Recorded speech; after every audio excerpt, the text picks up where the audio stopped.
Maraming salamat po, mahal na kapatid na Tita Nora, sa iyong pagbabahagi. Ngayon po, ang susunod ko pong tatawagin na isang tagasunod. Palakpakan po natin ang buhay ng Diyos para sa ating mahal na kapatid na Catherine ng Pulong Palasan.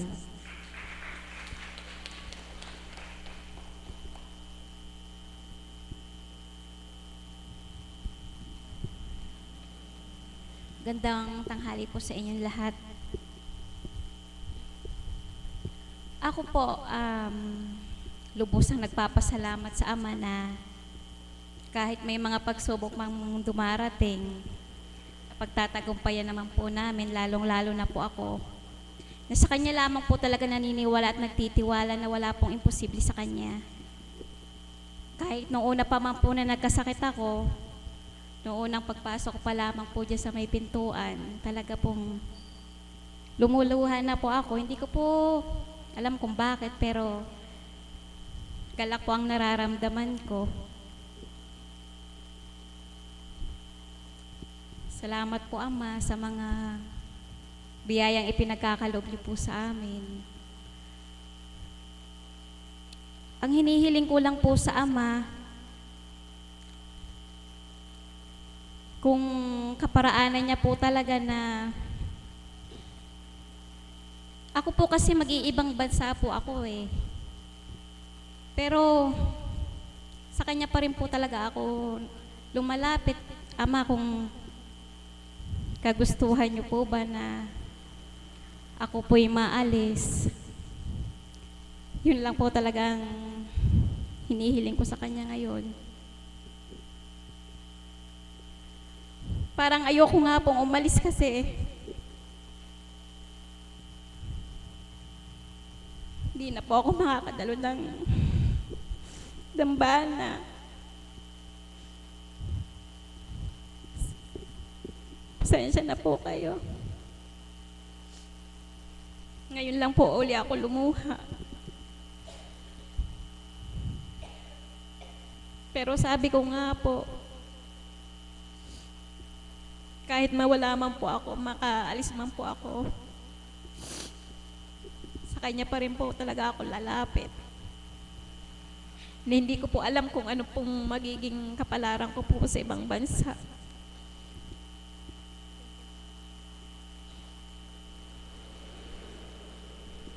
Ginagawa ko po to para po sa mga anak ko. Pero desidido na rin po ako na na makaalis po para po sa pag-aaral po ng panganay ko. Kasi malapit na rin po siyang graduate ng high school.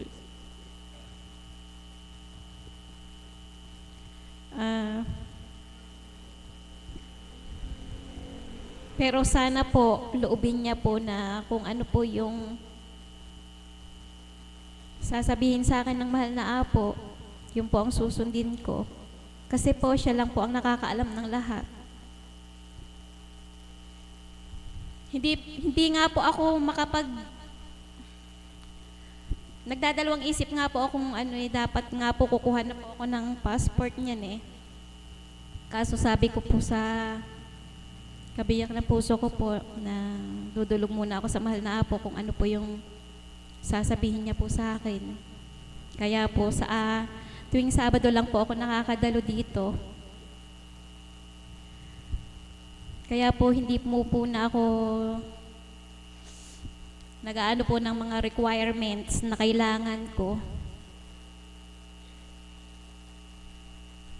Pero naniniwala at nagtitiwala po ako sa Ama na kahit po maalis naman po ako, hindi niya po ako pababayaan sa ibang bansa. Higit po sa lahat, yung mga anak ko pong maiiwan at mga mahal ko po sa buhay, siguro po niloob po ng Ama na makapagbahagi po ako ngayon kasi yun po yung nararamdaman ko nung buhat nung dumating po ako kanina na kung kalooban po ng Ama, kung kagustuhan niya at kung hindi niya naman po pagkakaloob, may kadahilanan po siya. Kaya Ama, maraming salamat po sa kalakasan, kalusugan at magandang isipan kahit na po minsan talagang may mga pagsubok na kailangan ko pong tuparin. Hanggang dito na lamang po. Maraming salamat. Maraming salamat, mahal na kapatid, sa iyong mga binahagi na sa tuwin ay patuloy ka lamang manalik at manampalataya sa Panginoon, ano man ang mga dalahin, mga bumabagabag sa iyo. Ganap mo itong ilagak sa ating Panginoon at siya ang higit na magbibigay ng kalunasan nito. Amen po ba? Buhay po ba ang Diyos?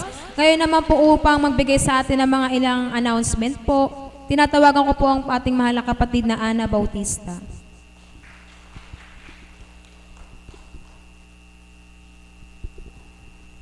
Magandang umaga po sa inyo lahat sa hapong ito. Mga paalala po, sa darating po na Lunes, wala po tayong gawain dito dahil po ang atin pong mga kapatid sa Barangka Chapter ay magdiriwang po ng kanilang unang taong anibersaryo. At dahil po dito, ang mga kapatiran po ay malugod na inaanyayahan na tayo po ay makiisa sa kanilang pagpupuri, pagbubunyi at pasasalamat sa ating dakilang Ama sa kanilang unang taong anibersaryo. Ang kanilang programa po ay magsisimula sa ganap na 12:30 ng tanghali.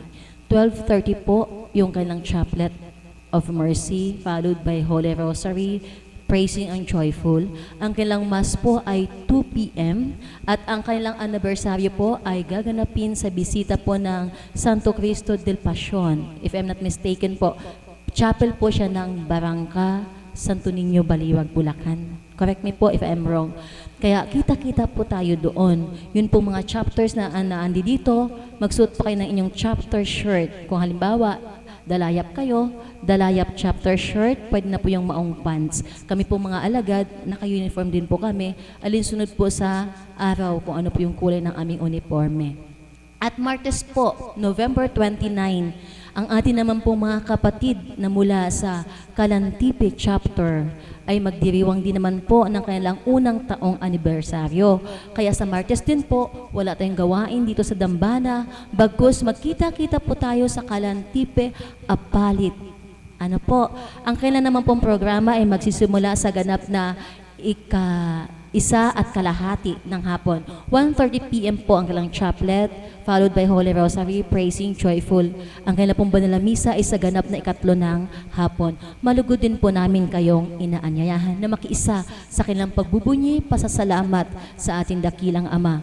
At syempre po bukas, wala naman pong gawain dito. Rest day po namin. Pero sa ating mga kapatid na mula sa San Agustin chapter, hindi po sila rest day sapagkat bukas po ang kanilang 2 taong anibersaryo bilang sub-chapter po ng Mapaniki. Ang kanilang programa po ay magsisimula sa ganap na 12 ng tanghali. Yung chaplet, rosary, ang kanilang banal na misa po ay sa ganap na 2 ng hapon. Kaya muli po ang aming malugod na paanyaya, sama-sama po tayong makiisa sa kanilang pagdiriwang. Ang suot lang po natin, kami po, wash day namin yon, so maong pants, saka any white t-shirts. Ganon din po kayo, chapter or white t-shirt, white blouse, at saka maong pants. Maraming salamat po, kita-kita po tayo at pagpalain po tayo ng puong may kapal. Maraming salamat po. Maraming salamat po, mahal na kapatid. Ngayon naman po upang tayo handugan po muli ng isang awit, palakpakan po natin ang buhay ng Diyos para sa ating kapatid natin, si Coronel.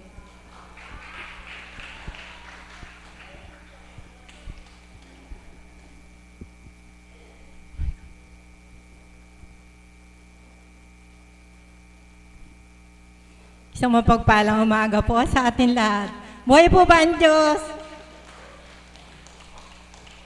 Isang malakas na palakpak nga po para sa ating Panginoon. Nais ko po isang awitan. Pasensya na po kayo. Ito lang po aking makakayanan.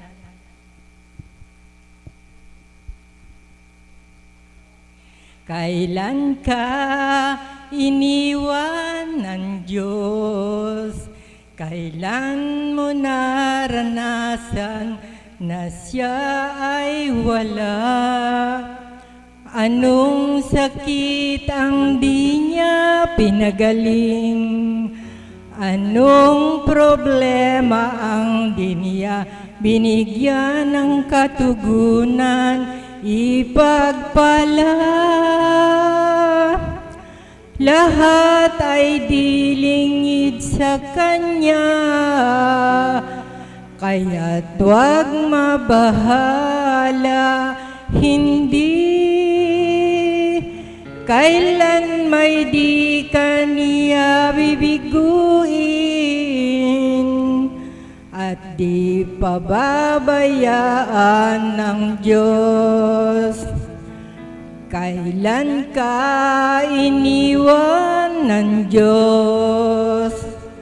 Kailan mo naranasan na siya ay wala? Anong sakit ang di niya pinagaling? Anong problema ang di niya binigyan ng katugunan? Ipagpala. Lahat ay dilingid sa Kanya, kaya't huwag mabahala, hindi Kaniya bibiguin, at di pababayaan ng Diyos. Kailan ka iniwan ng Diyos? Kailan mo naranasan na siya ay wala? Anong sakit ang di niya pinagaling? Anong problema ang di niya binigyan ng katugunan? Ipagpala. Lahat ay dilingid sa Kanya, kaya't huwag mabahala, hindi kailan may di Kaniya bibiguin, at di pababayaan ng Diyos. Di pababayaan ng Diyos, at di pababayaan ng Diyos. Salamat. Maraming salamat po, mahal na kapatid, sa iyong inawit. Ngayon naman po, susunod ko pong tatawagin ay ang ating Mother of the House. Palakpakan po natin ang buhay na Diyos. Salamat po, Ama. Purihin, dakilain ng ating Panginoon. Batid ko po, batid naming lahat na ang bawat isa ay nag-aabang po sa pagluwal ng ating mahal na Apo Kunching. Ngunit pinaaabot po niya at pinaalam ko po sa inyo na hindi po siya makakarating ngayong gawaing pang-umagaan po, itong gawaing ito, sapagkat ngayon lang po niya nabasa ang text ng kanyang anak sa abroad, at marami pong inaapuhap na dapat ay gawin ng isang ina. Kaya nawa po ay makaunawa po kayo. Amen po ba yun? Sabi ko po, gusto maghabol ng mahal na Apo hanggang 3:30. Sabi ko po, huwag kang magmadali. Minsan lang naman yan. Take your time. Araw-araw, andyan naman ang pasyente. Buhay po ba ang Diyos? Amen po ba yun? Siyempre po, ang ating mahal na Apo, hindi po kayo matitiis. Subalit, kailangan po bilang isang ina. Ano po? Mga kapatid, sa napakaganda pong tema na ibinigay ng ating Ama sa ating kapatid na facilitator, kamtin po nating lubos na ang panalangin ay napakahalaga. Araw-araw. Kung ang pagsubok ay kaakibat natin sa ating buhay, minu-minuto, segundo, ang pantapat po natin dyan ay panalangin. Buhay po ba ang Diyos? Bakit po? Sapagkat ang kalaban ay hindi rin tumitigil upang gapiin tayo. Siya po ay may kapangyarihan para bihagin din po ang mga anak ng Ama. Ngunit, ang hindi niya kaya ay bumuhay ng patay. Amen po ba yun? Sa madaling salita po, kagaya ng ipinahayag ng mga kapatid ko, bagaman wala ako at kararating ko lang at nagdudumali pa, alam ko po na ang panalangin ay napakalaking sangkap upang yung connection natin sa ating Panginoon ay wag maputol. Amen? Hambing lang po siya sa signal ng mga telepono, radar, para makasagap tayo. At yan po yung maihahambing ko na ang panalangin na kung hindi mo ito gagawin, hindi mo makakausap ang Diyos. Buhay po bang Diyos? Amen po ba yun? Opo, kagaya ng cellphone. Kapag walang signal, kahit anong gawin mo, wala kang magagawa. So, ibig sabihin, kapag malakas ang signal na taglay ng cellphone mo, lagi mo makokontak kung sino yung gusto mong kontakin. Amen po ba yun? Ano pa kaya ang ating Panginoon? Amen po ba yun? Kaya mga kapatid, halina po kayo. Napakasarap po. Sa unang buhay, ang panalangin na alam ko ay yung Ama namin. Ngunit, kapag pinapanalangin ko po yun sa unang buhay, parang wala lang. Hindi ko nahihimay-himay yung kaukulang nais ipahiwatig ng ating Panginoon, bakit itinuro niya yung panalangin na yan. At ngayon po, sasambitin ko po sa inyo, maghimay din po kayo. Kaya, dyan sa panalangin na yun na itinuro ng ating Panginoon, kung ito po ay ibibigay natin ng buong katapatan sa Kanya, wag lang po natin basahin na parang comics. Amen po ba yun? Ilagay po natin ang panalangin na tapat sa puso natin at baybayin po natin ng napakarahan. At mauunawaan niyo po na sa panalangin na yon, nandoon na po lahat ng kasagutan ng ating kailangan. Buhay po ba ang Diyos? Bakit po? Ama namin, sumasalangit ka, sambahin ang ngalan mo, yung humingi ka ng pagkain araw-araw. Sa madaling salita, sa unang buhay, yung meron tayo ngayon, may gabi, papanalangin natin sa susunod na panahon. Amen po ba yun? Ayaw po pala ng Panginoon yun. Amen? Ang lahat ay may takda. Mga kapatid, yan po yung natutunan ko. Sa pamamagitan ng panalangin, doon sa kabuuan ng panalangin na itinuro ng ating Panginoon, andun na lahat. Yung humingi ka ng pagkain araw-araw, bibigyan ka niya. Sa madaling salita, hindi nakalagay doon yung hindi pa dumarating, ihihingin mo na. Amen po ba yun? Kaya ngayon po, mahirap ka man, mayaman ka man, kung may problema ka, humingi ka lang ng panalangin sa Diyos at tutugon po siya ng buong kapatapatan. Amen po ba yon? At ano pa? May bonus na ibinibigay. Kumatok ka at ikaw ay bubuksan, maghanap ka at ikaw ay makasusumpong, at marami pang bonus na ibinibigay si God. Ngunit, sabi nga, hindi lahat ay nakakamtan nito sapagkat naniniwala sila at nagtitiwala doon sa sarili nilang lakas na silang makagagawa lang ng para sa buhay nila. Amen po ba yun? Subalit alam niyo po ba, mula na maging alagad po ako sa dakong ito, nang itinuro po yung panalangin na yan, at talaga pong isinabuhay, dapat po pala, ngayon pa lang alamin nyo na, binuhay tayo ng Diyos hindi para maghirap at magdusa. Amen po ba yun?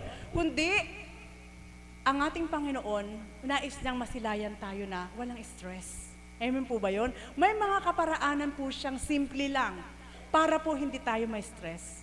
Dumulog po tayo at hilingin natin sa Kanya at tutugon siya kung ano dapat kong gawin.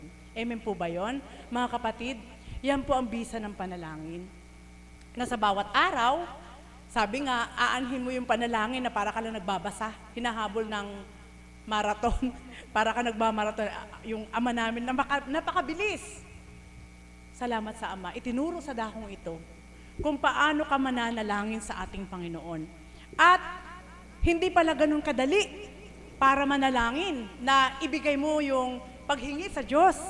Mayroon din po siyang criteria, mayroon po siyang panuntunan bago ka dumulog sa Kanya. Ano yon? Makipagbati ka muna sa mga kaaway mo. Amen po ba yon?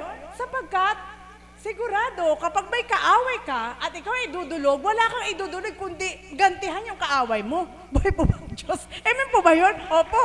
Dati naganap po yan sa akin. Diyos ko, Ama, gantihan mo siya. Hindi niya hindi po pala yung pakikinggan. Ngunit may pasubali.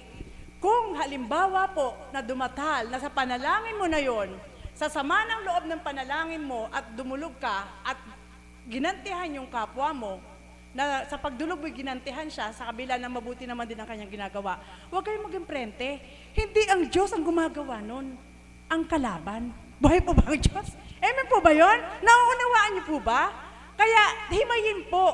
Hindi ko po kayo tinuturuan, ngunit itinuturo po ito ng Espiritu.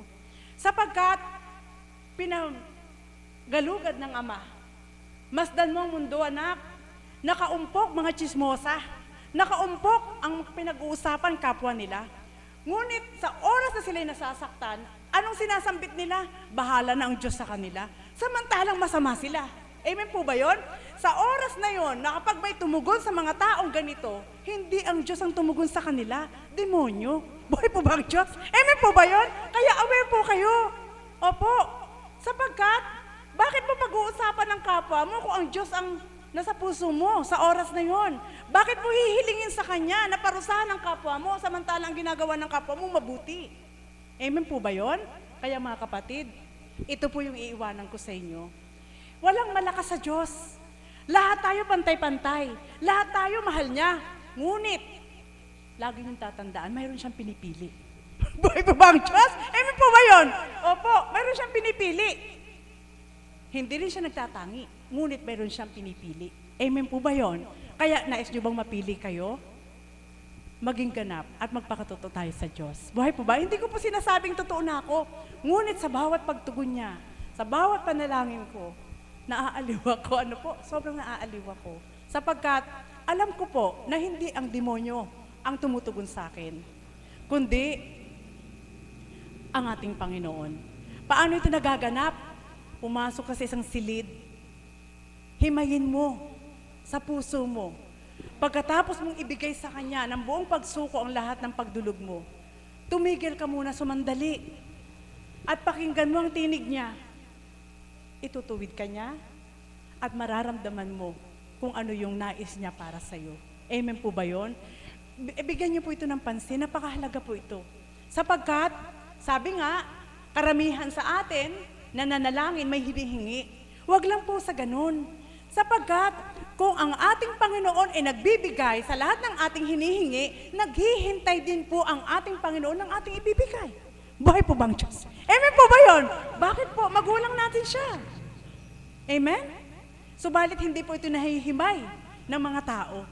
Dahil ang alam nila makapangyarihan ng Diyos. Dahil ang alam nila mapagmahal ang Diyos. Dahil ang alam nila maibibigay ng Diyos. Ngunit, kung nagtatanto po ang lahat, sa panalangin nila, hindi pagdakakaraka-raka binibigay. At lagi po natin tatandaan, lahat ito may dahilan. Amen po ba yun? Halimbawa po, may dito po, nagpagamot. Makasalanan yung taong yun. Instant na pinagaling. Ibig bang sabihin nun, ng oras na yun, pinili siya ng Diyos dahil mahal na mahal siya, dahil kahit makasalanan siya? Hindi. Alam niyo po, pinili siya dahil gustong ipadama ng Diyos, mahal kita, gusto kitang maakay, magbago ka. Buhay po bang Diyos? Amen po ba yun? Yun po. Huwag po natin tayo maging prente kasi minsan po, nagiging mayabang ang tao doon sa kaukulang mali ang kanyang ginagawa, ang Diyos ang pinanghahawakan. Sorry to say, pag ganun ka uri ng tao, demonyo ang humahawak sa'yo. Buhay po ba ang Diyos? Amen po ba yun? Malinaw na po ba sa inyo? Bakit ko po ito nasasambit? Sinasabi po ito ng Panginoon, anak, masdan mo sila. Paano nila sasambitin? Na araw-araw, nakaabang sila sa tsismisan. Ang pinag-uusapan nila, kapwa nila. At sa oras na sila'y dumudulog, masama ang kalooban nila. Diyos ko, hilingin ko, parusahan mo yung ganun. Sinong tumutugon sa kanila, anak? Kaya ako nabatid, demonyo palang tumutugon sa ganun. Amen po ba yun? Kaya mga kapatid, halina po kayo. Masarap makipagtipan sa Diyos. Sa dakong ito, itinuturo ng Banal na Espiritu sa katauhan nating mahal na Apo Kunching, kung paano yung kaukulan na sa panahon po natin ngayon, naghihintay ang ating Panginoon araw-araw, minuminuto, segundo sa mga anak niyang magbibigay sa Kanya. Hindi sa lapi, kundi damdaming totoo para sa Kanya. Buhay po ba ang Diyos? Opo. Kung nababatid nyo lang po sa bawat panalangin, alam niya ng mga kapatid ko po, mga alagad na taimtim na dumudulog, lumuluha din ng Diyos. Amen? Lumuluha siya.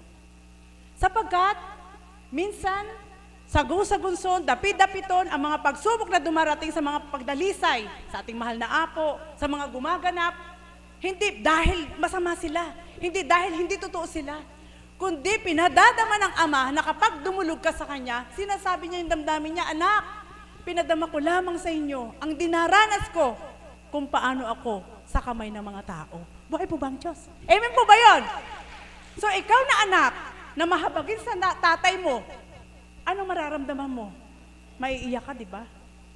Anong sasabihin mo bilang anak? Sorry, Ama, patawarin mo po sila. Hindi nila alam ang kanilang ginagawa.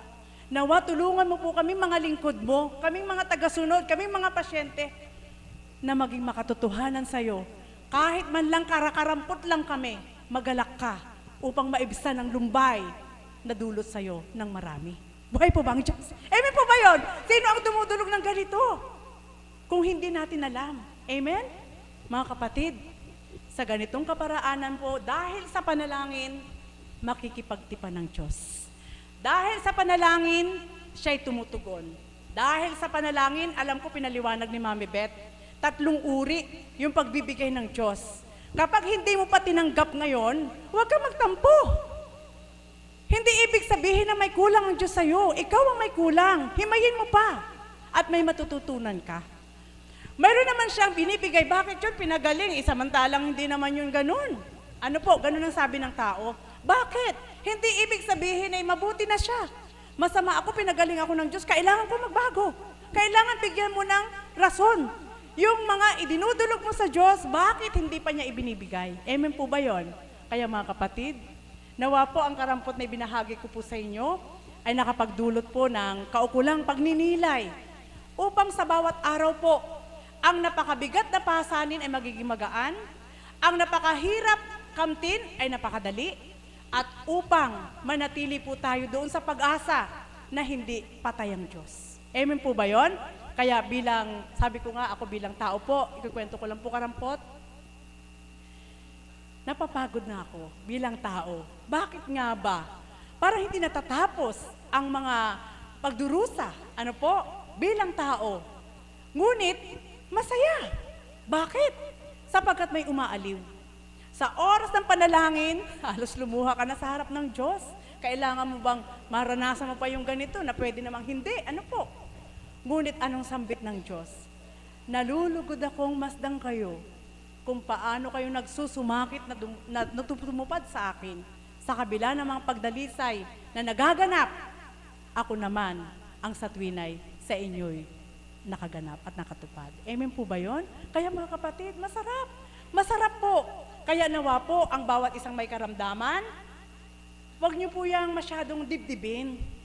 Lagi po natin tatandaan sa pamamagitan ng panalangin, hindi tayo dapat magsama ng loob na, bakit ako binigyan ng Diyos ng ganito? Hindi mo yung karapatan. Bakit? Pinahiram lang ang buhay mo, natural. Ang nagpahiram, babawiin yan. Amen po ba yun? Sasabihin niya sa'yo, anak, hindi mo yan buhay. Sa akin yan. Pinahiram ko lang sa'yo, hanggang ganito ka na lang. Bakit ka na nagtatampo? Amen po ba yun? O halimbawa, dumulog ka. Pagalingin mo ako. Hindi mo naman ako pinagaling. Araw-araw ako pumupunta kay Apo Kunching. Ano bang ginagawa mo? Nakikinig ka ba? Tinanggap mo ba yung mga ginagamit ng ating Panginoon? Kinilala mo ba kung sino magpapagaling sa'yo? Kung sa isang araw ay hindi pa ibinigay sa'yo, huwag kang sumuko. Sapagkat lahat ng sumusuko, talo. Buhay po ba ang Diyos? Amen po ba yun? Kaya mga kapatid, halina po kayo, panalangin.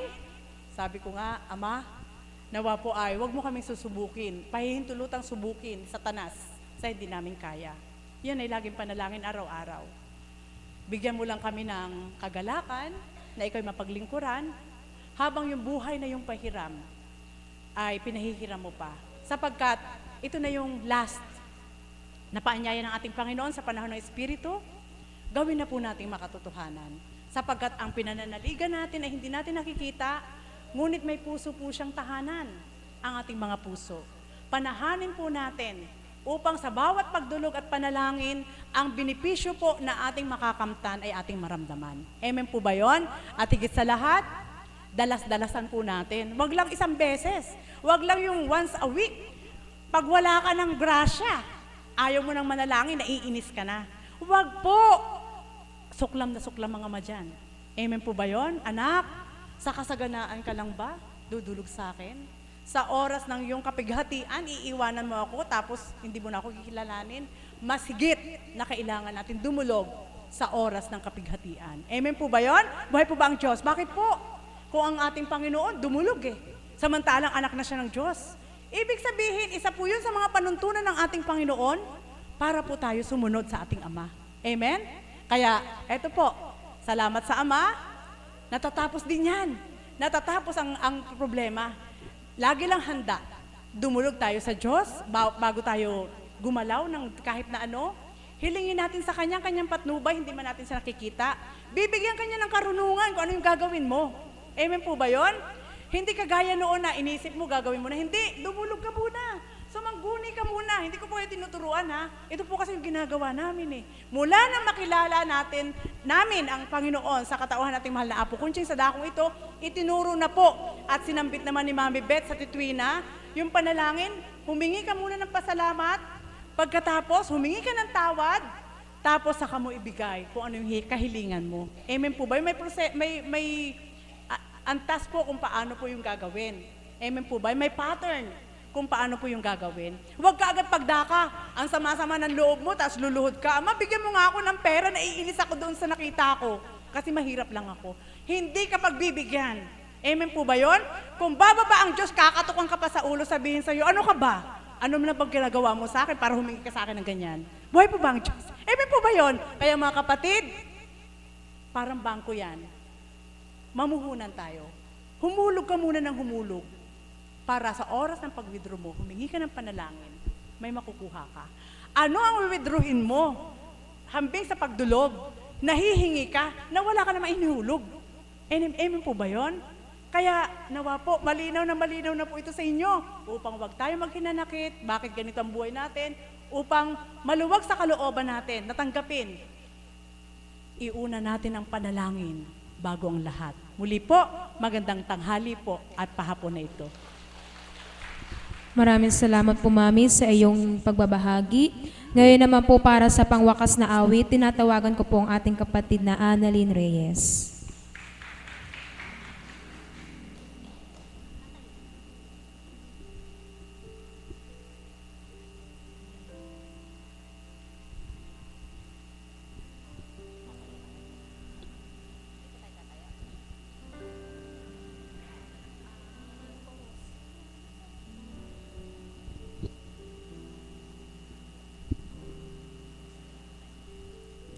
Muli po, magsitayo po ang lahat para po sa ating closing song.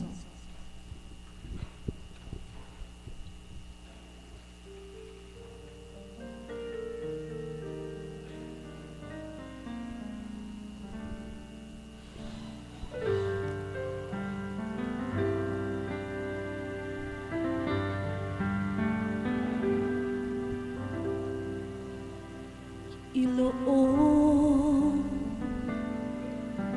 lahat ng takot sa iyong damdamin. Ang pangalan niyan, lagi ang tawagin, at siya'y nakikinig sa bawat hinaling. Magmasid at mamulat sa kanyang kapangyarihan. Nabatid mo pa na siya'y naglalanghap, patuloy na naghahatid ng tunay na kalayakan. Manalig ka, tuyapin ang luha sa mga mata.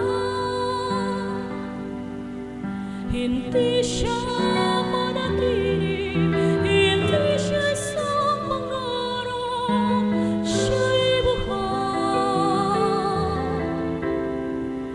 Manalig ka.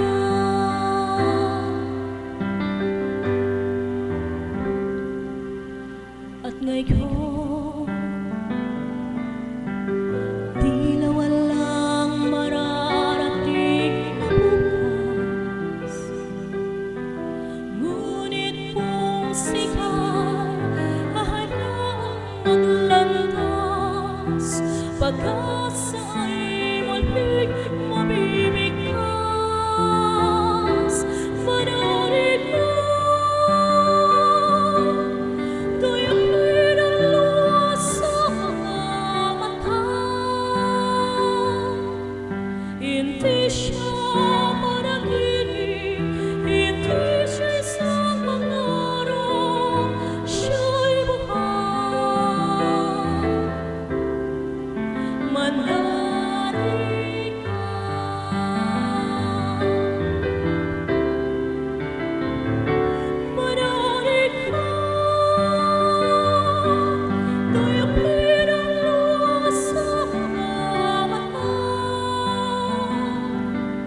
Hindi siya natutulog, hindi nakakalimot kay Jesus.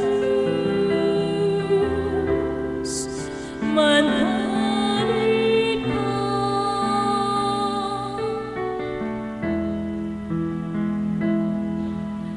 Kay Jesus,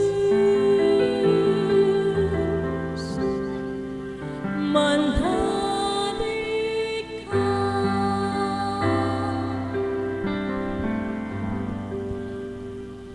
Maraming salamat po sa lahat po na nagbahagi at naghandog ng awit. Ang lahat po ay inaanaya magsiluhod para sa ating pangwakas na panalangin na pangungunahan ng ating mahal na kapatid na Arlene Relente.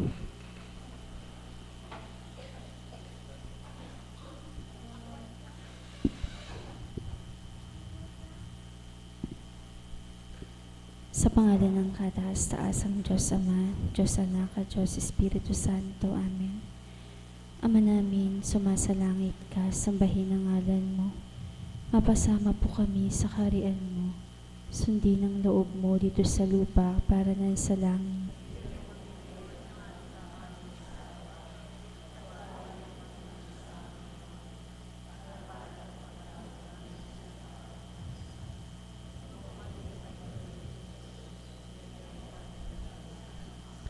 Aba, Santa Maria, napupuno ka ng grasya. Ang Panginoong Diyos ay sumasa iyo.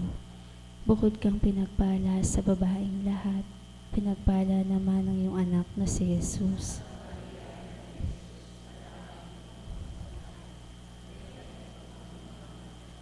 Ama namin, sumasalangit ka, sambahin ang ngalan mo. Mapasama po kami sa kaharian mo. Sundin ang loob mo dito sa lupa para na sa langit.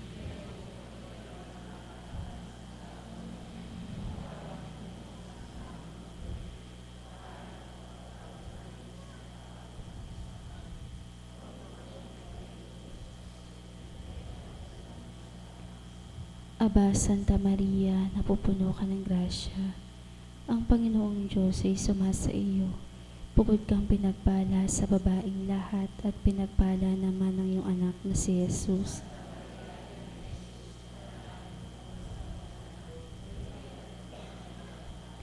Ama namin, sumasalangit ka, sambahin ang ngalan mo. Mapasama po kami sa kaharian mo. Sundin ang loob mo dito sa lupa para nang sa langit.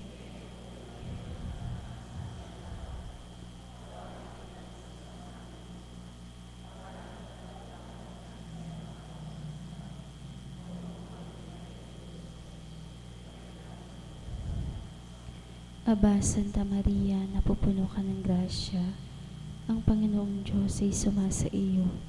Bukod kang pinagpala sa babaeng lahat, pinagpala naman ang iyong anak na si Jesus.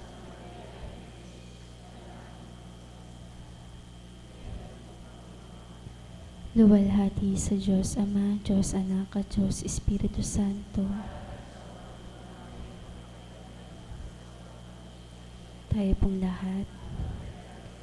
Sin pecado concebida, sin pecado concebida, sin pecado concebida, pumanaw kay Jesus, subalit ang bukal ng buhay ay bumalong para sa mga kaluluwa, at ang karagatan ng awa ay bumugso para sa sanlibutan. O bukal ng buhay, walang hanggang awa ng Diyos, yakapin mo ang isang katauhan at ibuhos mong ganap ang iyong sarili para sa aming lahat.